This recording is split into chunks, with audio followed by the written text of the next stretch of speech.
इस तरह है कि ये लेफ्ट साइड पे हमारे पास बॉटम पे नजर आ रहा है framework, library and function. Last time जिस तरह से हमने डिस्कस किया था कि अगर हम एंगुलर जेएस और एंगुलर 9 की डिस्कशन करते हैं तो इसके अंदर क्या चीज़ें मेजर डिफरेंस रखती हैं और किन चीज़ों के बिहाव पे हम ये डिसाइड करते हैं कि ये कौन सी कैटेगरी में लाए कर बट इस वक्त हम इस चीज़ को इधर ही इस नेक्स्ट लेवल पे लेकर जाने की कोशिश करते हैं। उसके लिए हमारे पास कुछ ये कॉम्बिनेशन आ रहा है JS and index dB. Index dB की बात कर लें या वेब एसक्यूएल की बात कर लें, आपके पास मैं स्टोरेज स्पेस की बात करूंगा। ये ऐसी स्टोरेज स्पेस होती है जो आप क्लाइंट एंड पे प्रोवाइड करते हैं। क्लाइंट एंड क्या होता है, सर्वर एंड क्या होता है, ये भी चीज़ें हमारी इसी इमेज ड्रॉ के अंदर हमने डिस्कशन के अंदर रखी थी। ठीक है, अब क्लाइंट एंड या सर्वर एंड इस तरह से हम कह सकते हैं कि कुछ फंक्शनल पार्ट होता है जो यूज़र की मशीन के ऊपर ऑपरेट हो रहा होता है और एग्जीक्यूशन या उसकी प्रोसेसिंग हो रही होती है। कुछ हमारा लॉजिकल पार्ट होता है जो हमारे सर्वर, जो सर्वर कहते हैं बैकएंड को, ठीक है, बैकएंड पे हमारी प्रोसेसिंग होने के बाद हमारे पास इंटरप्रिटेशन करने के बाद डाटा रिटर्न होने के बाद विजुअलाइज हो रहा होता है क्लाइंट पे। तो यही दो चीजें होती हैं, client and server end. Basic major जो प्रॉब्लम है इस चीज को डिस्कस करने की, क्यों हम इस चीज को डिस्कस करते हैं क्लाइंट एंड पे, क्लाइंट एंड पे डिस्कस करने का पर्पस ये है, मोस्टली आपके पास पाकिस्तान में ये क्यूरी होती है कि हमारे पास अगर वेब ओरिएंटेड एप्लीकेशन हम क्रिएट करें, वंस अगेन सुन लीजिएगा, ये मैं चीजें डिस्कस कर चुका हूँ, मैं रिकॉल करवा रहा हूँ।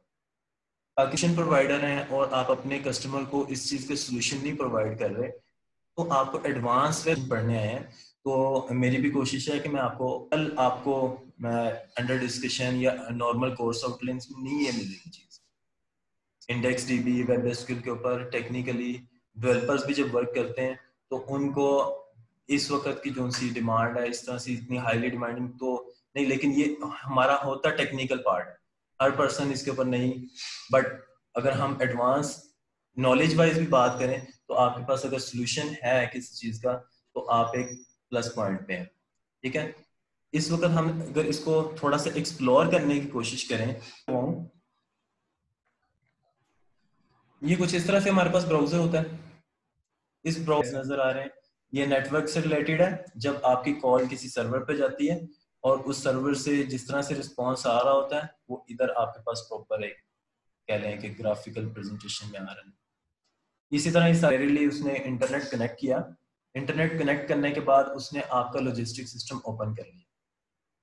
ठीक है, जिस तरह से मैं कहता हूँ कि मैंने लोकल डेटाबेस तो आप बना नहीं सकते, लोग वो तो browser sorry based sir application laptop में, और मैं इस वक्त क्लास में खड़ा हूँ, अब मुझे क्लास में इंटरनेट नहीं है, मुझे अभी रिसेंटली आपके सामने लेकर आया हूँ, वो पोर्टल बंद हो गया। क्यों? इसके अंदर उस तरह से वो कैपेबिलिटी नहीं है। कैपेबिलिटी कब क्रिएट होगी? जब आप उसको प्रॉपर इंटीग्रेशन प्रोवाइड करेंगे।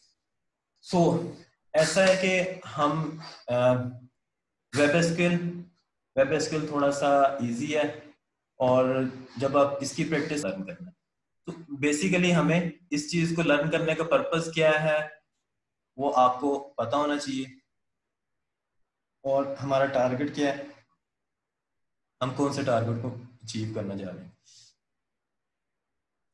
तो इनिशियल फेज में अगर हम इजी देखें अंडरस्टैंडिंग के एस्पेक्ट से, तो थोड़ा सा आपको इसकी फंक्शनल डेफिनेशंस और ये सारा बेसलाइन पता होना चाहिए, और बेसिक जो सिंटैक्स स्ट्रक्चर है वो ही डिस्कस किया जाएगा, क्योंकि कोई भी लैंग्वेज है दुनिया की वो अपने सिंटैक्स स्ट्रक्चर के ऊपर चलती है। बाकी आपकी जो बेस थ्योरी है हर लैंग्वेज में मोर और लेस सेम होती है, मोर और लेस, 100% नहीं बट मोर और लेस। इस वक्त हम आते हैं अपने पास